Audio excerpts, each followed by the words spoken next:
Okay, thanks for stopping by, Brian for Liberty. I hope you will take a second to subscribe to the channel. Going to be going over a few different things today. I'm a small channel, as you can obviously see, so I will be discussing coronavirus on a pretty regular basis here, just kind of giving my spin on it. As a libertarian, my take on this is probably going to be a little bit different, and I think as we getting closer to recognizing that in our major metropolitan areas and our areas like New York, that has hopefully seeing a fall in hospitalization rates continue and a flattening of the curve. We have to start talking about the real economic impacts here, and we have to start talking about the real impacts on our day-to-day lives as Americans when things finally do start returning to normal.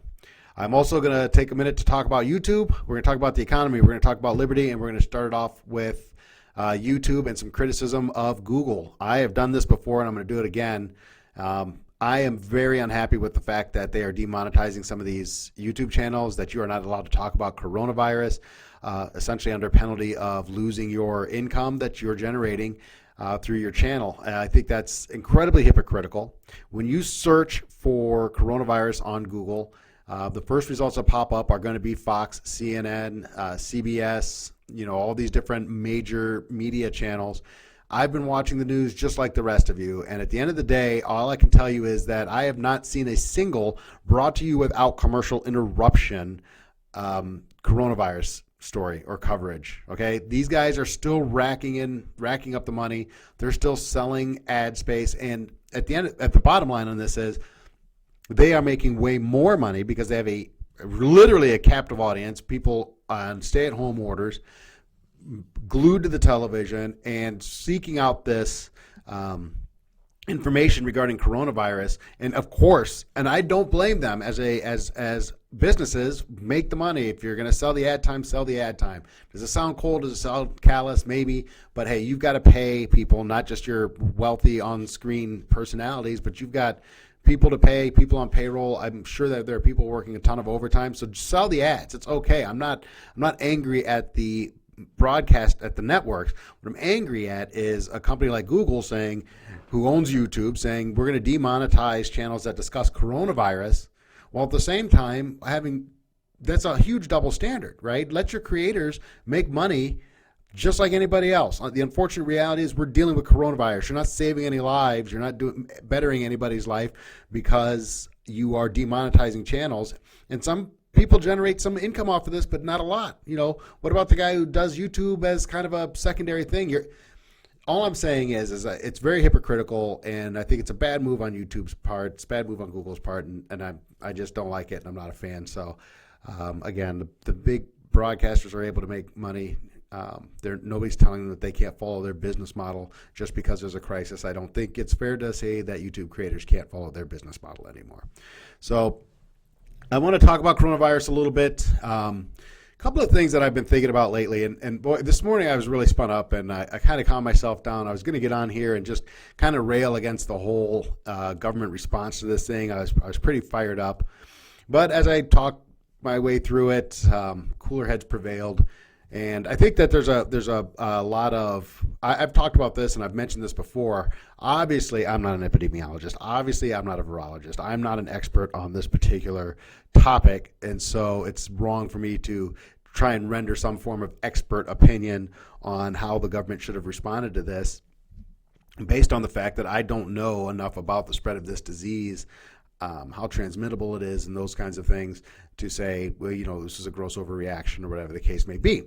However, I can say I can look at statistics, and I can look at the CDC's website, and I can look at a couple of different things, and I could say, well, I look at the flu, and comparing this to the flu may not be either. I understand there's a timeline issue, and that's what the whole flattening the curve thing was about. But in the United States, from October through April, so what do you got? October, November, December, January, February, March, April. It's a 7-month period. Okay, it's not like the flu gets spread out over 18 months, right? We have a 7-month period from October to April, where 39 to 56 million people will get the flu. I'm looking at the stats over here on the CDC website. There'll be 18 to 26 million visits, medical visits, and 400 to 740,000 hospitalizations. Okay, and we'll see in that 7-month period 24,000 to 62,000 deaths. That's over a 7-month period. And so what we're talking about when we talk about coronavirus and trying to flatten the curve, first and foremost, we don't have vaccines and we don't have any kind of immunity to coronavirus. So you could take that 39 to 56, and I would assume, again, not being any kind of an expert, that you're going to see 3 to 4 times that 50%, 60% of the population would probably end up having a reaction or catching coronavirus, maybe higher, maybe 70%, 200 million people. So, and then you look at the hospitalization rates and the death rates and all those things, and it is higher than the flu. So we got to look at it and say, it was appropriate for us to take some action here. It was appropriate for us to get the word out and make sure that we're doing things seriously. But at what cost?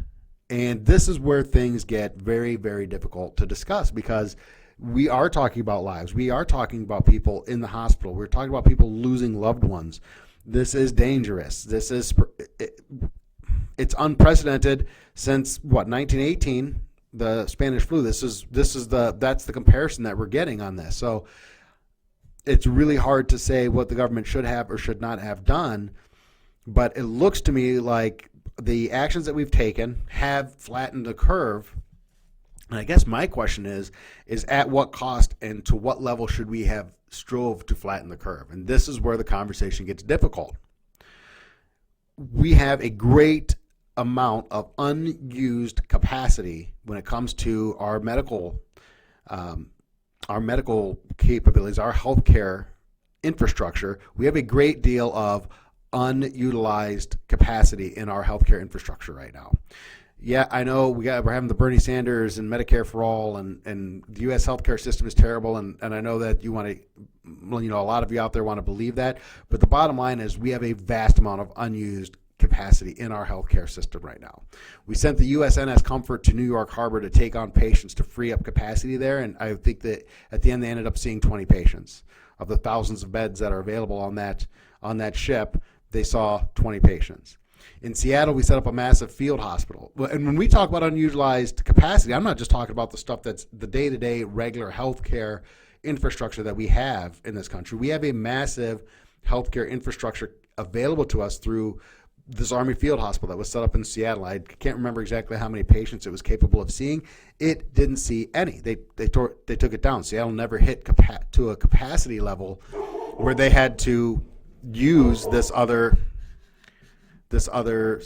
methodologies. And I'm sorry, you're hearing my dog bark in the background. He probably thinks I'm under some form of imminent threat. So, but you hear these things that the USNS Comfort, we didn't have to use that. This field hospital in Seattle, we didn't have to use that. And that's an Army field hospital. We could break that down and set that up in San Francisco. We could break that down and set it up in Louisiana. We can break that, and we're capable of putting out several of these things. The Army Corps of Engineers has a great deal of capacity outside of just our regular healthcare capacity. My point is, we have fundamentally destroyed the U.S. economy. We're not talking about that yet. I've touched on it multiple times. I'm going to touch on it again here. But we have fundamentally destroyed the U.S. economy by going into a complete shutdown. And it's a difficult conversation to have, but I feel that we should have, while some measures should have been taken, while some things should have been put in place to ensure public safety, they should have been done within a structure that already existed. I think we should have, perhaps instead of closing all these businesses down, your bars, your restaurants, all these service industries that were deemed non-essential, can we lower capacity? Can we work with restaurant owners and say, listen, we have two options here. We could shut down to flatten the curve, or we can reduce capacity. And we can say, go to 70% of what your stated capacity is. If you have a fire marshal capacity of 200 people, you can now have 140. That's your max capacity. Or I want you to take out half of the tables in your restaurant, take out half of your bar stools, and we'll do some inspections and we'll check these things out. But we're going to allow you to continue to do. You have to be allowed to continue to do business, but we are going to take these steps. Let's start dispensing supplies, hand sanitizer, things of that nature to these businesses as part of the government intervention into the market. If you feel like the government was where this intervention needed to take place, let's make sure these places are properly equipped. Let's get some training out to the staff to make sure that they're taking extra steps in terms of making sure that things are safe regarding healthcare. And there's Buddy again. Jeez, Lou, buddy, come on, give me a break here. I'm trying to do a show. All right, I muted my mic and gave him a quick shout there, so we'll see if that calms him down. Anyway, so at the end of the day, were there steps we could take in to increase public safety while recognizing that we are going to put our healthcare system under some significant stress? And again, I know this is a difficult topic, and I know that I'll probably get backlash when it comes to frontline healthcare workers, but here in Minnesota, the Mayo Clinic has just announced they're going to be furloughing thousands of people because of all the non-essential stuff that's being put off. And I know that we're bringing in medical personnel from other areas of the country that aren't being as impacted as New York right now to reinforce them. And I can't imagine the difficult circumstances that they must be working under. But again, there are other considerations here that I think that we have kind of glossed over, and we have fundamentally destroyed the U.S. economy. I don't think I'm exaggerating when I say that. I don't think I'm exaggerating when I say we took I want everybody to just think back to 2008 and think about how afraid you were of what was going on in 2008 in the economy. The stock market's crashing. The housing market is falling apart. And I want you to think about how huge of a global economic disaster that was. Okay? We've already done more from an economic stimulus perspective and from Federal Reserve actions. We have already done more than we did during the 2008 financial crisis. Take that and put that into perspective. This is just starting. We have not really started focusing on the economic side of things. We haven't even reopened the country yet to know how bad this is going to be once we try and start getting things back to normal. And we've already taken more economic, both fiscal and monetary. We've done more than we did in 2008 already. So when I say that we fundamentally destroyed the U.S. economy, what I'm saying is the government and the Federal Reserve are both looking at this and taking actions much more drastic than they did during the 2008 financial crisis, and we know how bad that was. So the steps that we've taken are going to have a massive economic impact, and they're going to be ripples throughout the economy for years to come. I'm going to say this again. I've said it in my last 3 videos, but I'm going to say it again. We were $23 trillion in debt before this started. We had just signed another bill saying that we were going to add another $1 trillion to the debt. That's $24 trillion. We spent another $2 trillion in stimulus, $26 trillion. Nancy Pelosi and Donald Trump, the word is, are already working on the next stimulus bill. Nancy Pelosi wants $2 trillion. Donald Trump is reportedly, his number's more close to about $1 trillion. That's $27 trillion, plus the falling tax revenue, plus certainly more stimulus and more Federal Reserve action through the course of the year as the economic impact of this and the ripple effect through the economy is really felt. And that's assuming we try and start getting things back to normal in May. So this complete shutdown, the way we completely shut down the economy, this is real too. Okay, this isn't just about greed. Okay, this isn't just about big businesses losing money. You know how many startup businesses never got to open their doors? How many people probably invested their life savings in chasing their dream and never got to open their doors? I can tell you, I live in a very small rural area, and I can tell you I know of one person at least who invested a significant amount of money and took a big risk and in the hopes of opening a business that was going to be very much focused on springtime activities in an area that gets cold. And her door's not going to open. That business isn't going to open because of this. That's a person's dream. That's a person's life savings. That's gone. Okay, that's a real impact. Okay, we can't be insensitive to those things either. You know, I've got a small bar that I like to go to up the road here that is closed. There's a bartender who works there. There's a waitress who works there. There's a family that runs that bar that doesn't have their income anymore. That's real too. Those things are real as well. And we've got to balance our decision making moving forward, and we've got to think about those things because they're real and they're going to stay with us. And I personally believe that with our healthcare system in the United States, on the infrastructure that we have, and the capabilities that we have, that we could have taking steps to safeguard public, to provide safety for the public, to safeguard, human life, and to flatten the curve. But I don't know that we needed to push things as far as we did. We probably should have allowed our healthcare system to be stressed a little bit more than we did, and allow business to continue to function, because the post-mortem on the coronavirus epidemic, the pandemic, is going to be the economic disaster that we left in its wake. Okay? And that's only one part. There is a second part of this that I don't think is going to get anywhere near enough attention, and that is the absolute ease in which our government was able to tell Americans, stay at home, close all these businesses, and how quickly we were obedient, and how quickly we lined up, and how quickly we did that. Again, the impact of the coronavirus and the lives that are going to be lost is a tragedy. It is. All the things that are going to ripple out from this, those are real considerations as well. If we are winning, if we're starting to get ahead of the curve, we have to start thinking about how many more sacrifices we need to make to beat. How many more crises are we going to create? How many more tragedies are we going to create to stop this tragedy from happening? Okay, can we lessen the impact on the economic side? Is there something we can do on the liberty side to make sure that we never end up in a situation where right now every single American under a stay-at-home order, every single non-essential business that's been forced to close has no recourse? There's nobody looking out for these people. There's nobody looking out for the American people in protecting civil liberties. There's nobody looking out for these businesses and protecting their rights to pursue their dreams and to earn an income and to provide for their families. Nobody's looking out for that.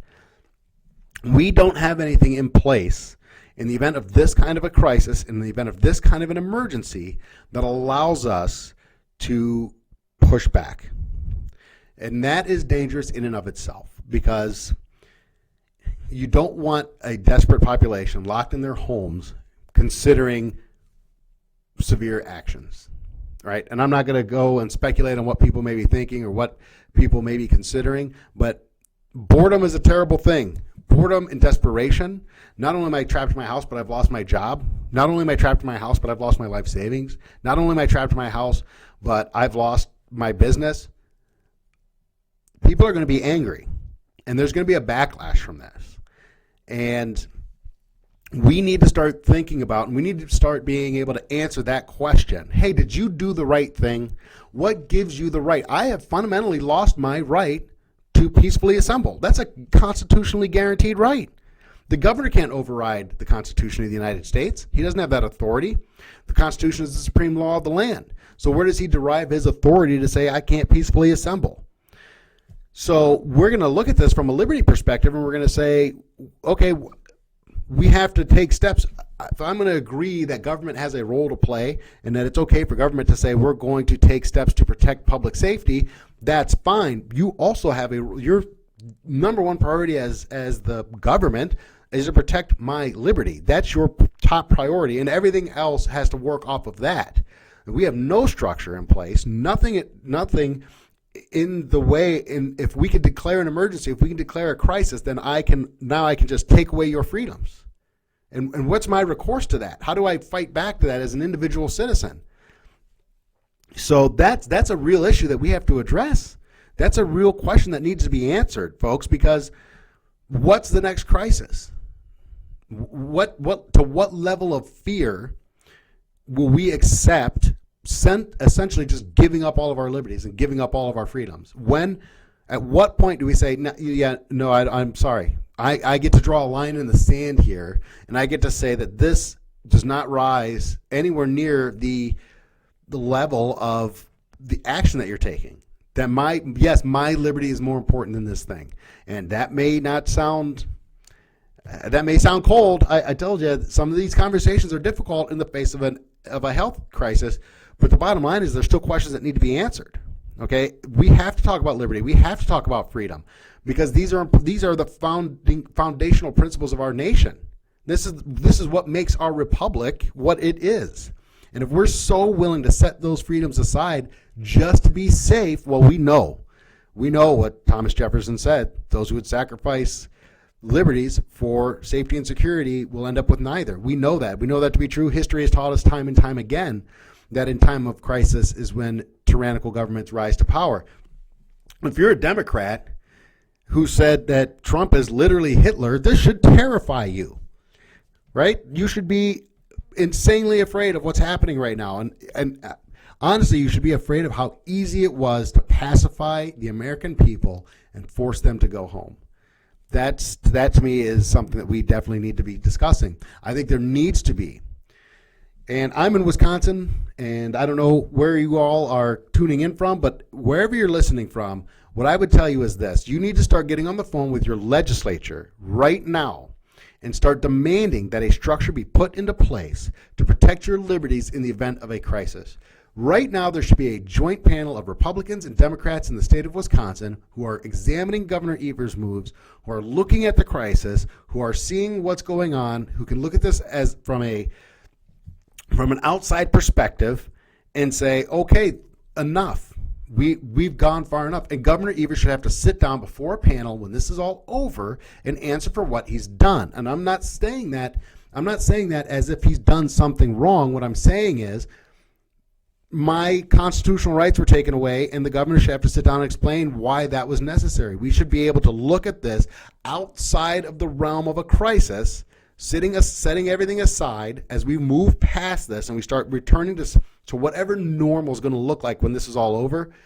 We need to sit down and be able to look at this, and it needs to be a structure that exists outside of left-right partisan bickering. So it really needs to be something that exists already, so that when we go into the next crisis, we have a tool, we have something in place to safeguard our liberties, because it was too easy, and I think there's going to be an incredible lack of accountability when this is over. Hopefully, we've saved hundreds of thousands of lives, and you can't put a price on that. You really can't. But there is a price that's going to be paid. There is going to be economic consequences that are going to be with us for a long, long time. And there is a question of as American citizens, there is a question of, are we a free people? Have we just demonstrated that we're not a free people anymore? Was this the last vestige, the last step to saying, okay, let's drop the charade. We are not free people anymore. We don't believe in liberty anymore.